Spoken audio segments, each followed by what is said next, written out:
Join our family of creators. Your support means the world to us. Subscribe now to the Content Creator channel.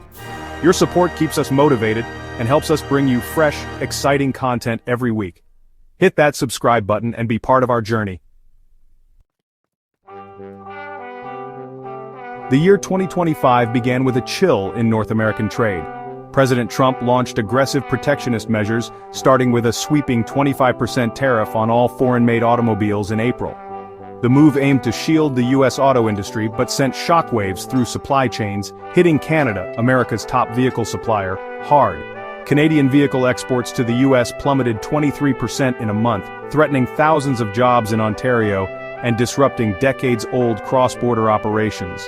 The tariffs marked a shift, no exemptions for allies, signaling the end of preferential treatment.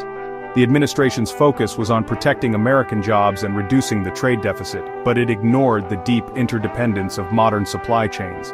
This was just the opening salvo in a broader trade dispute, targeting a critical sector of Canada's economy. The U.S. showed it was willing to use economic power to achieve its goals, regardless of the fallout for its closest ally. The tone of U.S.-Canada relations shifted from cooperation to confrontation, forcing Ottawa to consider its next move. The era of friendly trade was over, a new uncertain reality had begun. Canada now faced a stark choice: respond or risk further economic harm. Canada wasted no time in responding to the U.S. tariffs. Ottawa imposed a 25% tariff on $30 billion of American goods, targeting key U.S. sectors. The list quickly expanded, covering an additional $125 billion in U.S. imports from appliances to bourbon. The strategy: inflict economic pain in politically sensitive regions, pressuring U.S. lawmakers to seek resolution. By targeting agriculture, manufacturing, and consumer goods, Canada made the dispute a national issue for the U.S., not just a border problem. This marked a dramatic shift from Canada's usual diplomatic restraint to direct economic confrontation. The government's swift, calculated response signaled a new era. Canada would defend its economic sovereignty with forceful measures. The risk was clear: stand firm and risk escalation, or back down and lose leverage. Canada chose to stand firm, setting the stage for a prolonged conflict. The trade war had officially begun. The Trump administration escalated further in June, doubling tariffs on Canadian steel and aluminum to 50%. The justification: protect U.S. jobs and national security. For Canada, the world's top supplier of these metals to the U.S., this was a direct blow to its industrial base. The new tariffs threatened to price Canadian metals out of the U.S. market, jeopardizing entire industries and communities. Ottawa saw this as a punitive move, designed to force concessions from Canada's incoming leadership. By targeting metals, the U.S. ensured immediate, widespread pain on both sides of the border.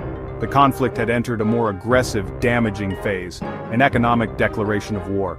Canada now faced pressure to respond with even greater force. Canada's new leadership, under Mark Carney, made it clear the country would not back down. Carney addressed the nation, promising reprisals if talks failed.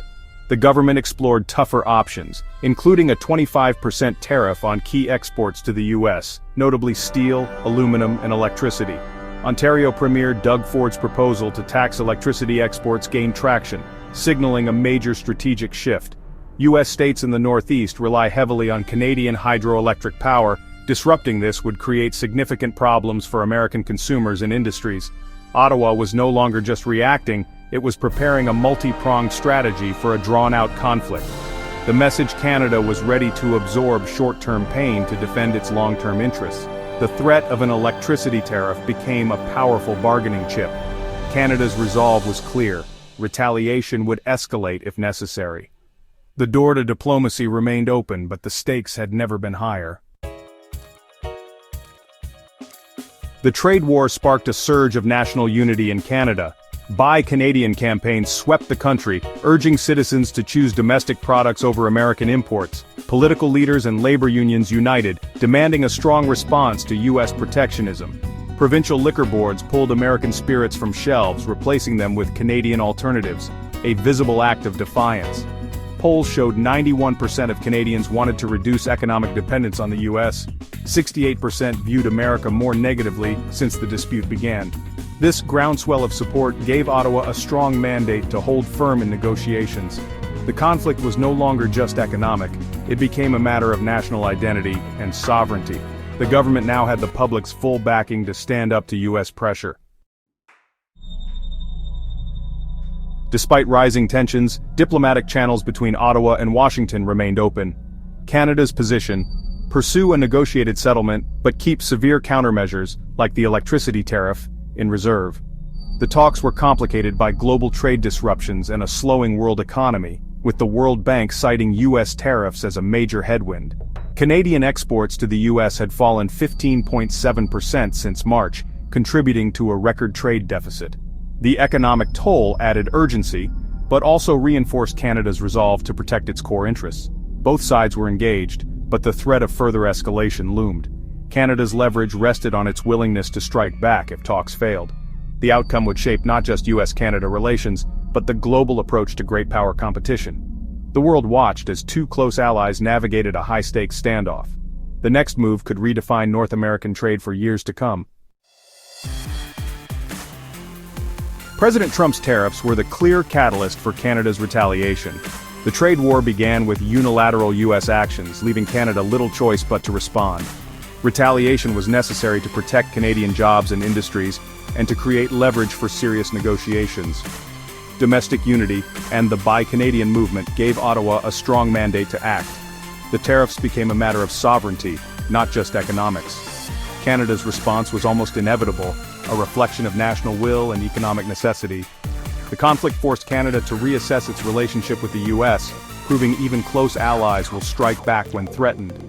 The trade war's legacy is a new, more assertive Canada on the world stage.